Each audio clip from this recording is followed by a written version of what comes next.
नमस्कार, मंडल news bulletin में आपका स्वागत है। आइए पेश करते हैं आज के कुछ प्रमुख व मुख्य समाचार। अब तक यदि आपने मंडल न्यूज के इस चैनल को लाइक व सब्सक्राइब नहीं किया है तो जल्द से जल्द इस चैनल को लाइक व सब्सक्राइब जरूर कर दें।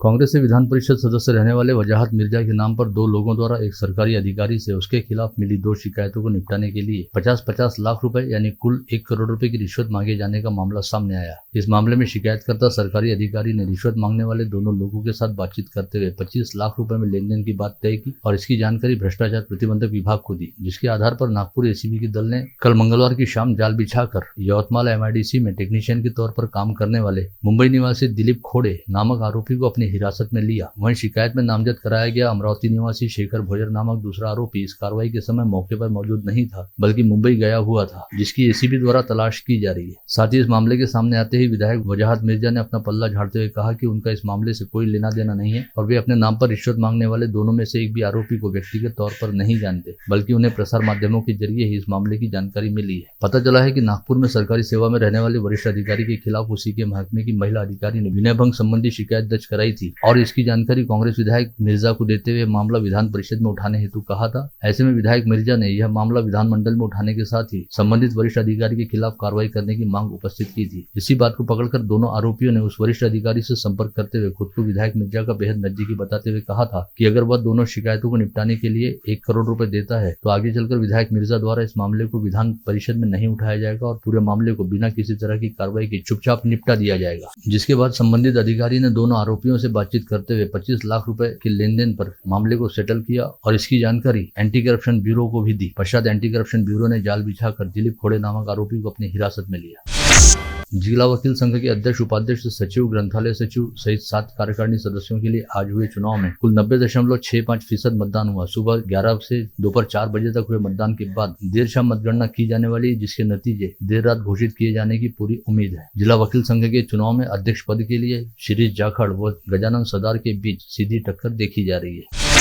जिले में अमरावती सहित 12 कृषि उपज मंडी के आगामी 28 व 30 अप्रैल को होने जा रहे चुनाव के लिए सोमवार 27 मार्च से शुरू हुई नामांकन प्रक्रिया के तीसरे दिन 322 नामांकन उठाए गए और आज तीसरे दिन 51 उम्मीदवारों ने अपने नामांकन दाखिल किए। अब तक सभी कृषि उपज मंडी में कुल 889 नामांकन उठाए गए हैं, जबकि 73 नामांकन दाखिल किए गए हैं। नामांकन उठाने व दाखिल करने की प्रक्रिया 3 अप्रैल तक चलने वाली है।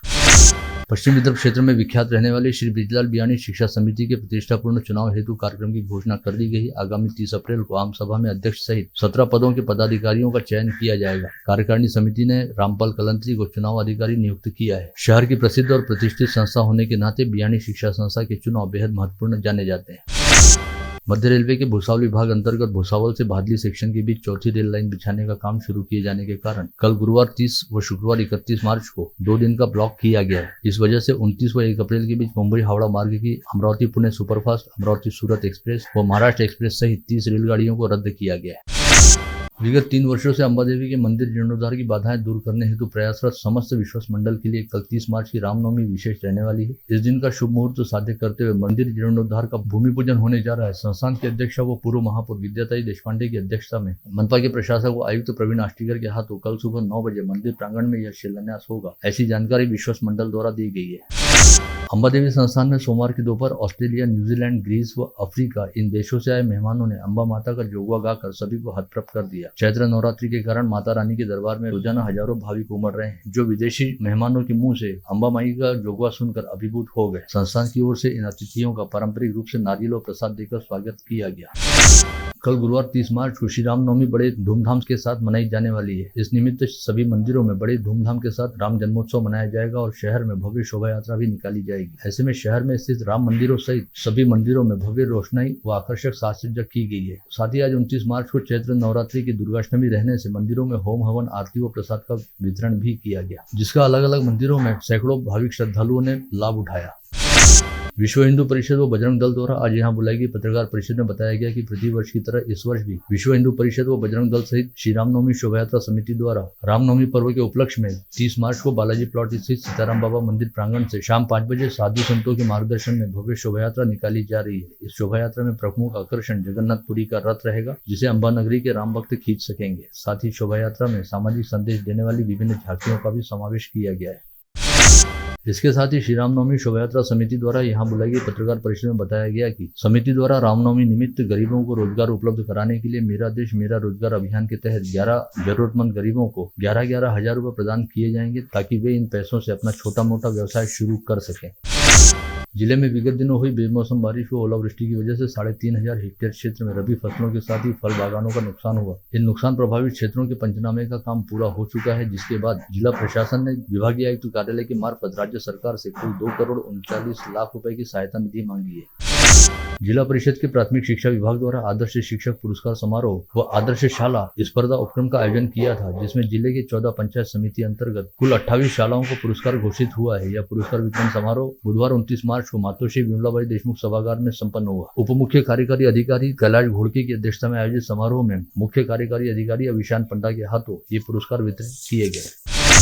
विगत 1-2 दिनों से तापमान में अकस्मात उछाल आना शुरू हो गया और आज अधिकतम तापमान 38 डिग्री सेल्सियस के स्तर पर जा पहुंचा। यह जारी सीजन के दौरान अब तक का उच्चतम तापमान है। आज सुबह से मौसम काफी हद तक गर्म महसूस हुआ और 9 बजे के आसपास से ही धूप में तपिश का एहसास होने लगा था। स्थानीय मौसम विज्ञानी अंजल बंड के मुताबिक कल 30 मार्च व परसों 31 मार्च को मराठवाड़ा के अलावा विदर्भ सहित शेष महाराष्ट्र में बदलीला मौसम रह सकता है और विदर्भ के 11 जिलों में कई स्थानों पर बिजली की गड़गड़ाहट के साथ हल्के व मध्यम स्तर की बारिश भी हो सकती है।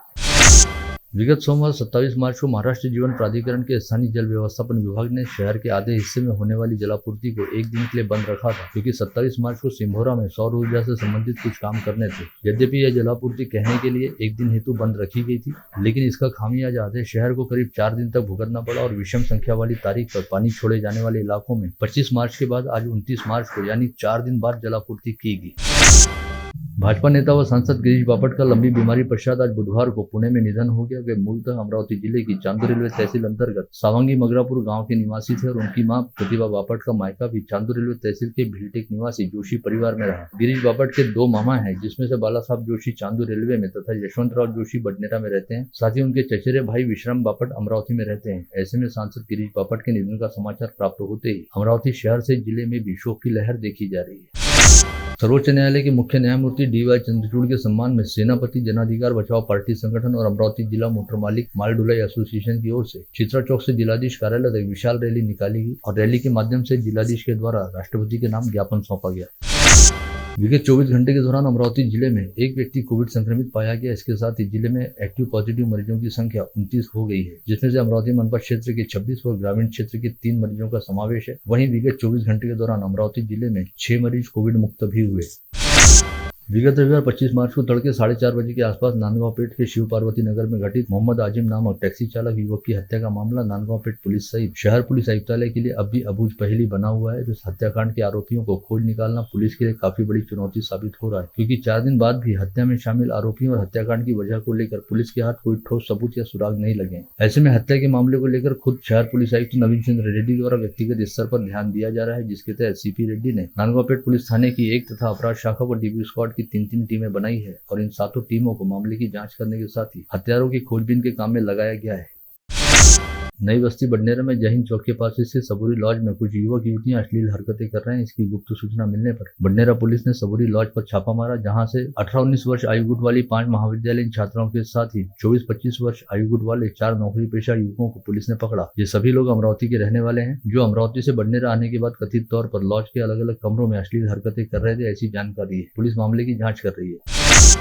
वलगांव पुलिस थानांतर्गत आष्टी गांव निवासी अपने मायके में रहने वाली भाग्यश्री नामक 23 वर्षीय महिला को मोर्शी तहसील निवासी उसके पति राहुल निम्बोरकर ने बीती रात पारिवारिक विवाद के चलते चाकू से सपासप वार करते हुए बुरी तरह घायल किया। ऐसे में इस महिला को तुरंत इलाज के लिए जिला सामान्य अस्पताल में भर्ती कराया गया, जहां से स्थिति गंभीर रहने के चलते नागपुर रेफर किया गया। इस मामले में वलगांव पुलिस ने धारा 307 के तहत हत्या के प्रयास का अपराध दर्ज करते हुए आरोपी पति की तलाश शुरू कर दी है।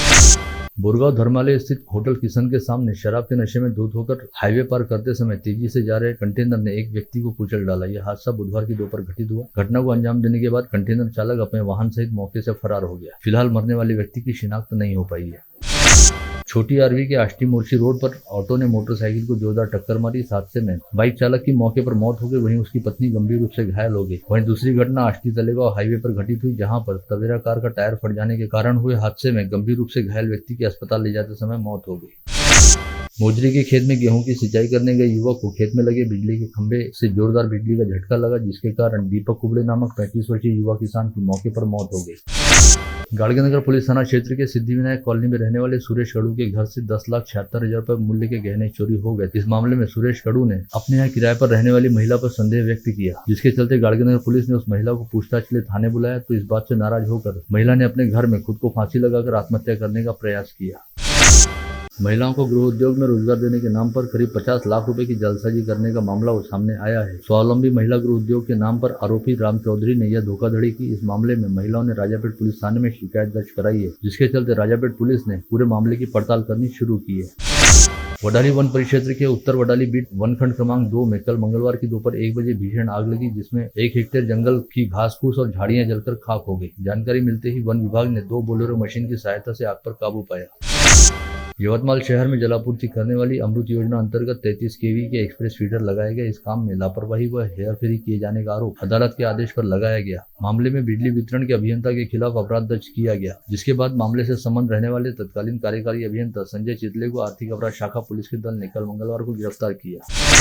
अकोला पूर्णा मार्ग पर ट्रेन में बिना टिकट यात्रा करने वालों की संख्या काफी बढ़ गई है। उनके खिलाफ जुर्माने की कार्रवाई करने के बाद भी मुफ्त सफर करने वालों की संख्या कम नहीं हो रही। कल मंगलवार को वाशिम रेलवे स्टेशन पर चलाए गए विशेष अभियान में मुफ्त यात्रा करने वालों के साथ ही अनधिकृत तरीके से टिकट बेचने वाले विक्रेताओं से 28,420 रुपए का जुर्माना वसूल किया गया। आप देख रहे थे मंडल न्यूज बुलेटिन। हमारे चैनल को लाइक करें, शेयर करें और हाँ, सब्सक्राइब करना ना भूलें। कल होगी आपसे फिर मुलाकात, तब तक के लिए धन्यवाद।